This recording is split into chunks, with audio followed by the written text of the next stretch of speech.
It's the biggest one. It's your staple.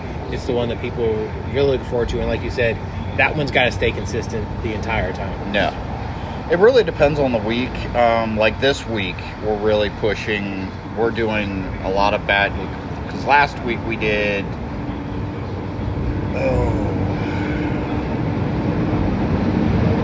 3 days, so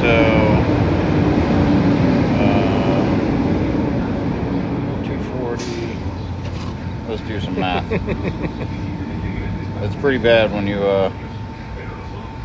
I mean, you're in the level that you have to pull a calculator out. It's not just simple head math at this point. So, like last week, we did approximately 720 barrels of just Dallas Blonde, Jesus.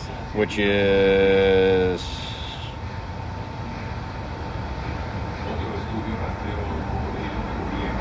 What did I say? 720. 720.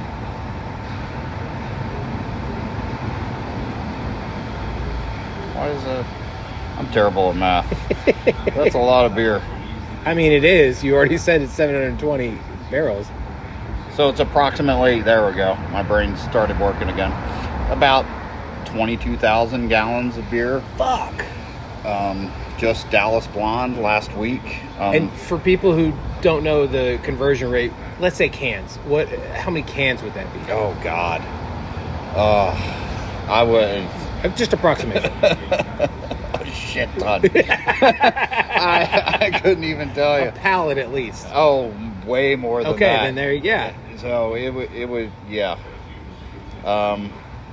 Unfortunately for me, like once it gets to the fermenters, I don't have to deal with it anymore. Out of sight, out of mind. Yeah.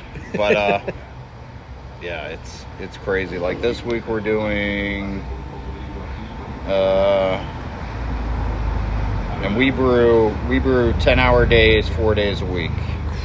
That's nuts. So, 240 times 4, 960. So we're doing almost 30,000 this week, and that's not even like we'll throw in a Dream Crusher or a Nito Bandito like in there towards the end of the week too, and it's just. I mean, it could be a little it's a little intimidating sometimes. I imagine, Like you one minor fuck up, and that's a lot of beer to try to dump. Yeah. You hit one wrong button on there. Mm-hmm. You hit one wrong drain, and you look down, and it's going down the drain. Yeah, it's. You got to think about how much money that is also going down there. Oh yeah, yeah. Oh yeah. So it's definitely.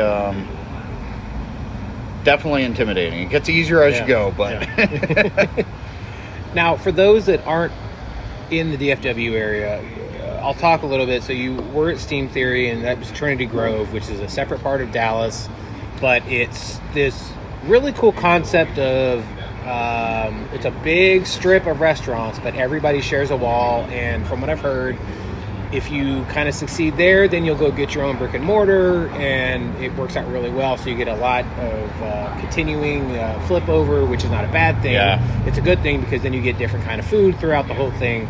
And you guys were across the street from that, taking in all that in, and that had been around, I guess, we're in 2023 now, for 5 years, maybe. Which one? Trinity Grove, the whole concept. Oh, are you talking about like the outdoor beer garden out there? No, I meant just the whole restaurant okay. concept. Okay. Yeah. No, because when we left, I haven't been over there in a while, but they were doing like a whole outdoor beer garden. Oh, okay. I was over there recently. I guess I didn't see it. Unless they took it down. I may have missed it. I don't know. I could be wrong. We only went to a couple of places. Yeah.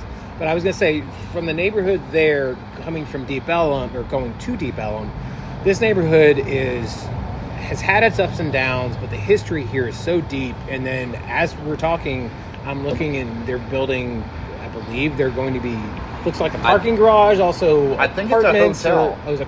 I don't even know. It's either a hotel or an apartment building. Okay. They've been building. Yeah, and so this area of Deep Ellum is still obviously growing like crazy and changing all the time.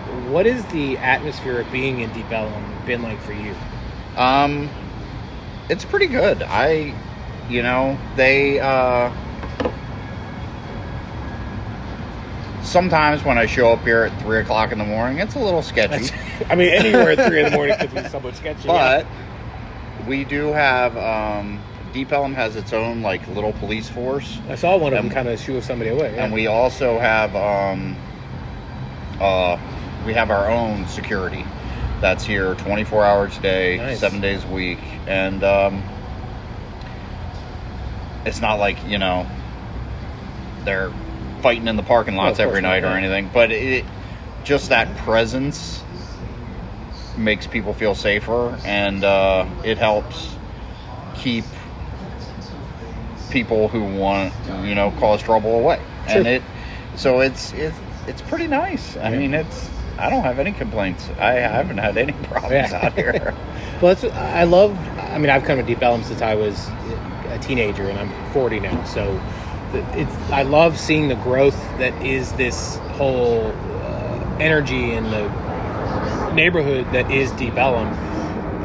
I get surprised by it all the time. I remember, I think it was pre-pandemic, I didn't realize there was a country bar in Deep Ellum, but there is. I ended up at it after one of the beer fests.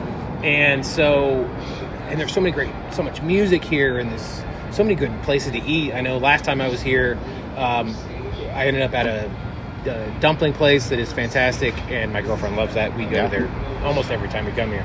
And there's Westlake Brewing's right down the street. Westlake is absolutely amazing. Yeah, they're my boys. Yeah.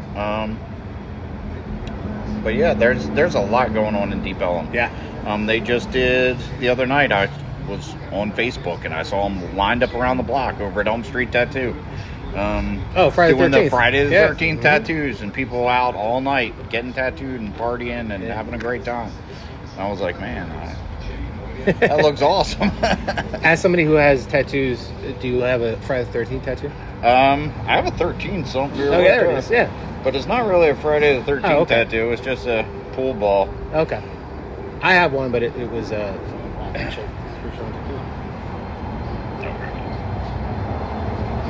it's a unfinished Death Star. Oh, there you go. Yeah. So Are you a Star Wars nerd? I am. I love Star Wars. So Yeah, am well, I. I have so There you go. that ties into my Lucha tattoo. Yeah, so yeah. There I you love go. Star Wars. And so do I. Yeah. I am a You almost have to defend yourself of like, which Star Wars fan are you? Oh, Because- yeah. Yeah. well, I'm a huge pop culture Oh, okay. weirdo. Like, I drive my wife crazy. I collect action figures. I used to before I met my girlfriend. Yeah. My big one is because I'm an '80s kid. I collect Masters of the Universe action figures from the '80s. Nice. I would sit on the floor when I was a kid and play He-Man with Granny. Like, we would hang out, and like, it's my favorite thing. And so do you have Skeletor's Castle? Oh yeah, Okay, I was making sure. I've got everything.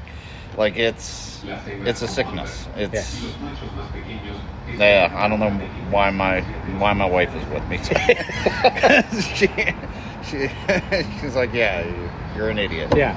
You love Star Wars and monsters and weird shit, but luckily I have two kids who kind of like the same stuff. Hey, there you go. At least sometimes they pretend to. They're like, all right, Dad, He-Man's a little much, but whatever. I used to collect the I'm a giant pro wrestling fan, so I had a bunch of the action figures then, and then I started collecting the McFarlane toys. Oh yeah, The details on those, they're just pieces of art that you just also. I remember play with getting it. into those in the late '90s. Yeah, he did some for the Sleepy Hollow movie that came out with Johnny Depp. Yep. Yeah. And some of those toys were so damn cool. Yeah. The detail he would put in those things, I literally thought they were little sculpture pieces of art, so I would just keep them up on the thing. Yeah, I've had Alice Cooper, the Ozzy Osbournes, I think I've only kept one now, just because it was the first one I ever bought, and I was like, this is so detailed and cool, there was no way I was going to get rid of it. I wasn't real big on the Spawn figures, except for like, I think I have a Viking Spawn somewhere, but I really like the horror ones that he did. I think it was called Movie Maniacs. I had the Christmas or Twisted Christmas ones, I got like Ash from Evil Dead. Oh, nice. Stuff like that. Like Freddy Krueger, and they came with like a thing, like a skull like thing with a movie poster in it. Like, they were so cool. Yeah. Like, you just gotta.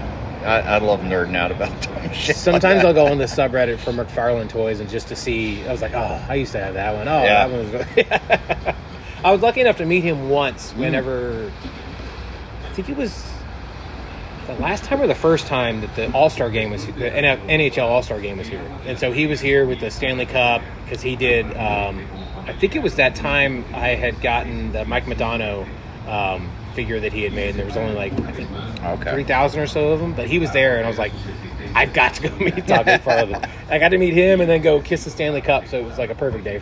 Do you go to like any of the Comic-Cons or anything? I used to a lot, yeah. I love doing that. I would always be the guy. I'd go to the Q&As and I'd ask people like, who would win in a bare knuckle fight between blah blah blah blah blah blah blah, and like I did it to Tom Jane one time. I was like, you, Burt Reynolds, and somebody else, and they ended up telling a story about how in Boogie Nights he was like one of the extras.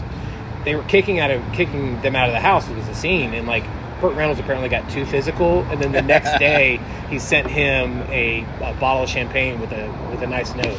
That's really cool. I was like, that's a cool story. I would love Burt Reynolds to have kicked the shit out of me and got anything. Like, I would just love to kick the shit out of him. Yeah, that's a great story. Like, yeah. No, Tom Jane is one of the nicest guys ever. Yeah, I love that kind of stuff, and it's funny because my wife is very much like me, but she is a craft nerd. Oh, okay. So, like, I'm going to like Beer Fest and she's going to Fiber Fest. Like, seriously, she's like, I'm going to drop $1,000 on yarn this weekend. I'm like, Jesus Christ. All right, whatever. Like, but yeah, she's I mean, everybody's got to have their hobbies. Oh yeah, yeah. We have a mountain of crap we probably could do without, but it's too much fun. Yeah, exactly. It brings you joy, and at the end of the day, that's really all that matters. That's true. Yeah. Now, not trying to get you in trouble, but top 5 favorite breweries in the DFW area. 5? Yes. In no specific order, just 5 in general. 903. Figure that one. Vector. Oh, yeah. Such cool people over there. Oh, too. yeah. They're big wrestling fans as well. Intrinsic. I still haven't been over there. When I was at Steam Theory, I did a couple collaborations with Travis over there. Nice. And they're great guys. Him and Carrie, and they send have them my way. I would gladly talk to them. some of the most amazing food. Yeah, I want to taste their barbecue too. Yeah, it's so good. What's that? 3. Who else? Eric over at Brutal is a great guy. Yeah. Him and I have had some good conversations, and he's a really great guy. I love their beers. They're nestled in between 2 of the most amazing breweries in the entire Metroplex. Yeah. And that, like, no one talked about that area of the Metroplex in general. And then those breweries came out, and they were like, oh, let's all go to the mid-cities. Or go to Hearst and North Richmond Hills. And then Brutal popped up as well, and they're making great beer. So, yeah. And then I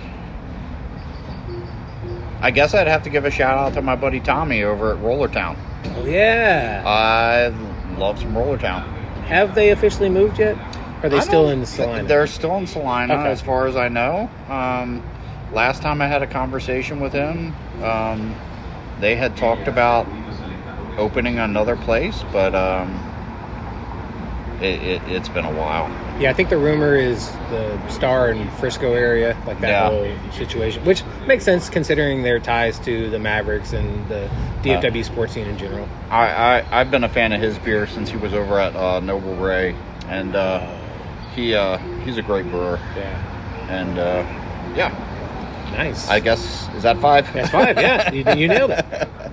Speaking of 5, I have a segment on the show I call it the 5 count. It's just 5 random questions. You just answer. See, I know this. I prepared. Yeah, did you? I listened to your podcast. Oh, thank you.